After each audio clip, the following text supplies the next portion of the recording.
صلي وسلم وبارك على سيدنا محمد وعلى آل سيدنا محمد. السلام عليكم ورحمة الله وبركاته على أحلى متابعين وأحلى أخوات. كل سنة وانتم طيبين. جايلكم النهاردة حبايب قلبي بطريقة البيتزا بطريقة سهلة وبسيطة ومقادير سهلة وبسيطة وموجودة إن شاء الله في كل بيت زي ما انتم شايفين. الجمال والطعامة دي بصوا كده، الجمال والحلاوة. أحلى وأطعم بيتزا أحسن ما تجيبوها من بره يا حبايب قلبي. بسم الله ما شاء الله، بجد روعة. يلا نسمي بالرحمن ونقول بسم الله الرحمن الرحيم، بسم الله الرحمن الرحيم. ونشوف المقادير بتاعتنا السهلة البسيطة. معايا كيلو دقيق يا حبايب قلبي، معايا المقادير: معلقتين لبن بودر، معايا معلقة سكر، رشة من الملح، كيس خميرة، بيضاية، معلقة او ظرف من البيكنج باودر، كوباية الا ربع زيت، لحمة معصجة، جبنة موزاريلا، زيتون، فلفل الوان زي ما انتم شايفين حبايب قلبي. معايا صلصة البيتزا. يلا بقى نوسع لنفسنا كده ونجيب بقى المقادير الجافة كلها نحطها على الدقيق ونقول بسم الله الرحمن الرحيم، بسم الله الرحمن الرحيم. هننزل بقى باللبن البودر والسكر والملح زي ما انتم شايفين كده حبايب قلبي. هناخد معلقة من البيكنج باودر ومعلقة من الخميرة الفورية زي ما انتم شايفين كده حبايب قلبي.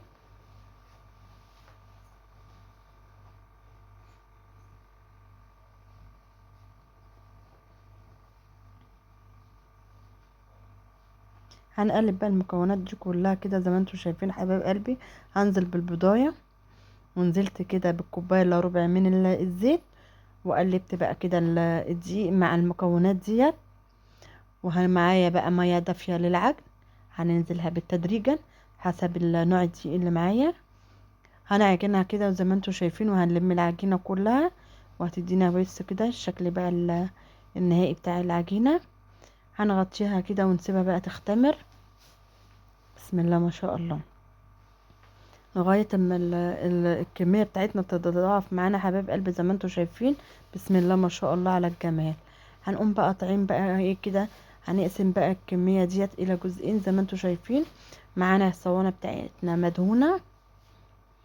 هننزل كده بقى بالعجينة بتاعتنا، بنسيبها ترتاح شوية حبايب قلبي بعد ما نقطعها كده الى جزئين عشان خاطر تتفرد معانا في الصينية زي ما انتم شايفين.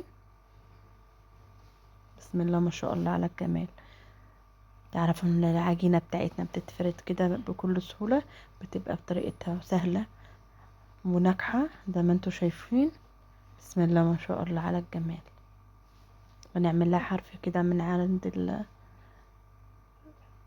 حرف الصينية كده عشان خاطر تدينا شكل جميل جدا بتاع البيتزا بتاعتنا. وهننزل بقى كده زي ما انتوا شايفين، بنظبطها كده بايدينا كده. خلاص هنجيب بقى الصينية التانية. بسم الله ما شاء الله. معنا شوكة حبايب قلبي، هنخرم بقى كده البيتزا بتاعتنا او العجينة بتاعتنا زي ما انتوا شايفين. بنعملها تهوية حبايب قلبي، بجد طريقتها سهلة وبسيطة زي ما انتوا شايفين كده. ما خدتش معانا وقت خالص. بيتزا ال10 دقايق حبايب قلبي. معايا بقى الصلصة بتاعة البيتزا، عبارة عن طماطم، بصل، ثوم زي ما انتوا شايفين كده حبايب قلبي. رشة سكر عشان حموضة الطماطم، ورشة من الملح، وشوية فلفل اسمر وزعتر. ونرفعهم على النار يستووا ونضربهم كده في الخلاط ونديهم تقلبتين يكونوا جهزوا معانا. هنقوم دهنين بقى الصواني كده من صلصة البيتزا ديت. وهننزل بقى بالعصاج بتاع اللحمة، هنقسم على جزئين كده. هنقوم بقى فردينهم كده في الصينية. حابين تعملوها بالفراخ بتبقى جميلة جدا يا حبيب قلبي. هننزل كده بقى بالفلفل الالوان، بتدي بقى منظر كده وطعم وجمال للبيتزا. الله على الجمال زي ما انتوا شايفين كده حبايب قلبي. معايا الزيتون، هنقوم فردينه كده في الصينية. حابين بقى، في ناس ما بتحبهاش بالزيتون يا حبايب قلبي، ده حسب رغبتكم انتوا.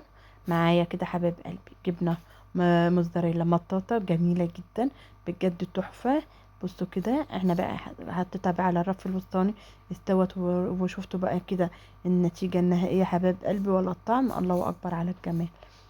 احسن ما بتجيبها من بره بقى طعم واحلى وجمال وشكل وطعم. انا مش قادره اوصف لكم على جمال البيتزا بجد، حلوه قوي حبايب قلبي. بسم الله ما شاء الله، جميله جدا. السلام عليكم ورحمه الله وبركاته حبايب قلبي، في حفظ الله.